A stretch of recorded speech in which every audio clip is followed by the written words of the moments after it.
Bonjour à toutes et à tous, bienvenue dans votre journal des Outre-mer. L'image du jour, Emmanuel Macron en Nouvelle-Calédonie. Le président de la République vient d'atterrir à l'aéroport de Nouméa. C'est le second déplacement du chef de l'État sur le territoire. 3 jours et un programme chargé avec un principal objectif, surmonter les fractures institutionnelles entre indépendantistes et non-indépendantistes. Le président qui s'est exprimé à la sortie de l'avion, écoutez. Il y a 5 ans, j'étais là pour essayer de bâtir une feuille de route. Les engagements ont été tenus. Depuis lors, les 3 référendums ont permis, conformément aux accords, à la population de s'exprimer. Et maintenant, c'est sur la base des travaux faits durant l'année qui vient de s'écouler par la Première ministre, le ministre de l'Intérieur et des Outre-mer, une nouvelle page à la fois de projets institutionnels que je viens ouvrir. Et donc c'est à la fois une visite où je souhaite voir l'ensemble des parties prenantes, mais où je souhaite aussi poser les bases justement de ce cadre à venir, de ce projet à venir, du statut à venir pour la Nouvelle-Calédonie suite à ces 3 référendums. Et les attentes sont nombreuses pour les élus locaux, mais aussi pour la population. 24 associations demandent à rencontrer le président. Ils veulent participer aux discussions sur l'avenir du territoire. Natacha Lassos-Cognard, Cédric Michaud. Culturelle, sportive, économique, environnementale ou encore humanitaire, 24 associations calédoniennes sont signataires de la lettre adressée au président de la République Emmanuel Macron. Et quoi de plus emblématique pour elles que de se retrouver sur la place de la Paix, lieu où la statue de Jean-Marie Tjibaou et Jacques Lafleur est érigée. Cette poignée de main historique a scellé les accords de Matignon le 26 juin 1988.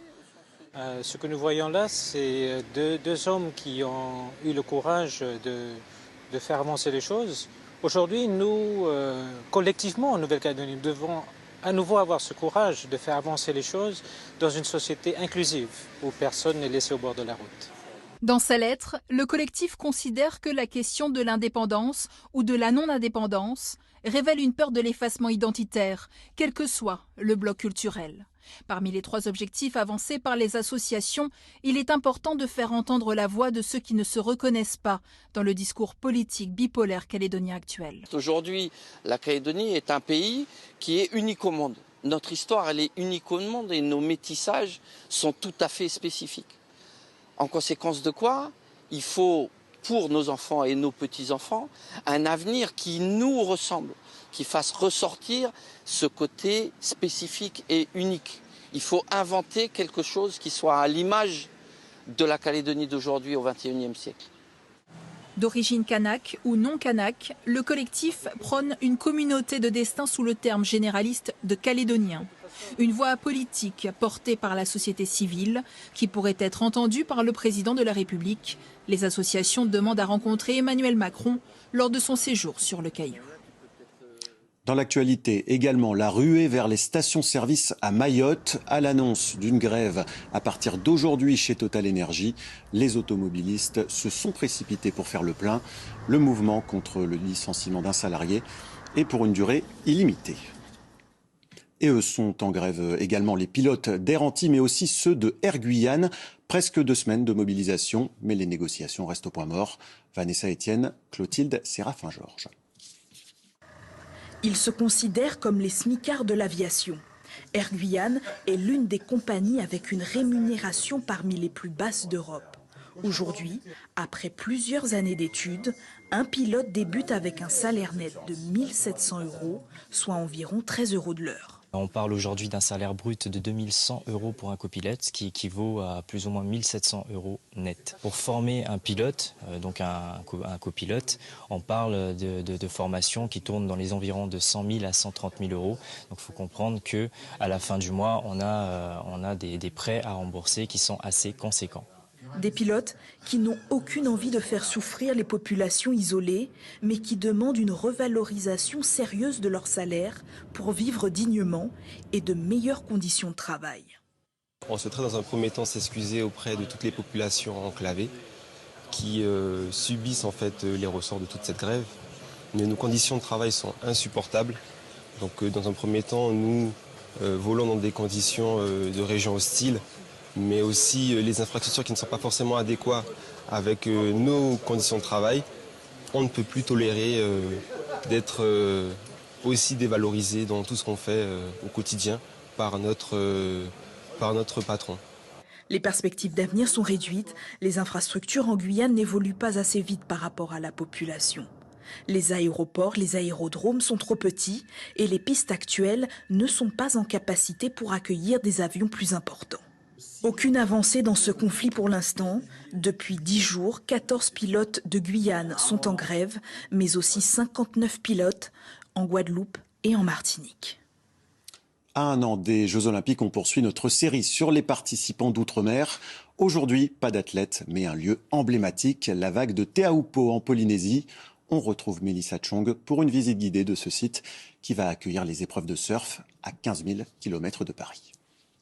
Nous sommes ici à Teahupo, au large de la presqu'île de Tahiti, dans l'océan Pacifique. À seulement 1 km du rivage, c'est sur cette vague mythique que les athlètes sélectionnés pour les Jeux Olympiques s'affronteront dans un an. La vague de Teahupo est l'une des plus puissantes au monde. Elle peut atteindre jusqu'à 10 mètres de hauteur en période de forte houle. Certains l'appellent même la mâchoire, puisque le récif peut se transformer en véritable lame de rasoir si les surfeurs chutent. 48 compétiteurs disputeront les épreuves sur cette vague aussi technique que dangereuse. 1000 spectateurs sont attendus ici à Teahupo. Les infrastructures d'envergure sont déjà en travaux, comme cette passerelle vétuste sur laquelle je me trouve. Elle sera remplacée par une toute nouvelle. Au total, le territoire de la Polynésie française investit 5 millions d'euros pour les aménagements et le village olympique. Seul bémol, la problématique du logement. Certains compétiteurs devront loger chez l'habitant. Et direction la Guadeloupe. À présent, l'île a vibré tout le week-end au rythme du All Day In. Le festival rassemble les meilleurs DJ des Caraïbes. Alexandre Ouda et Ludovic Guédu ont assisté au dernier soir de festivités. 19h à la All Day In Festival. L'ambiance est à son paroxysme lorsque Capleton, légende vivante du reggae dancehall jamaïcain, déboule sur scène. 1 heure de show pendant laquelle l'artiste électrise la foule en interprétant ses plus grands classiques.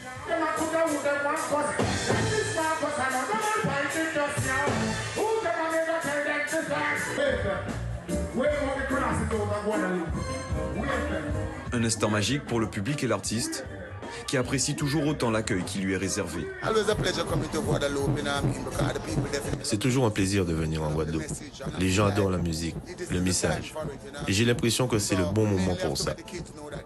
On doit faire comprendre à la jeunesse qu'elle doit s'instruire. L'éducation est la clé de la réussite en suivant les instructions des parents. Ça va super bien, c'est carré, franchement. Je sens qu'il y a une bonne énergie, donc les gens sont là pour s'amuser, donc on profite et puis c'est tout. Une bonne énergie qui n'aura pas le temps de retomber avec l'arrivée de l'une des artistes les plus attendues de ces 3 jours de festival.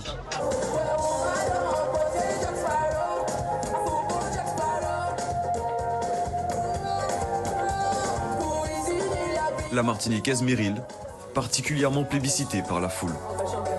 Après ça, Meryl, elle a été là, toujours au taquet, c'est ce qui est important. Une réponse sans hésitation, qui témoigne de l'engouement grandissant autour de l'événement.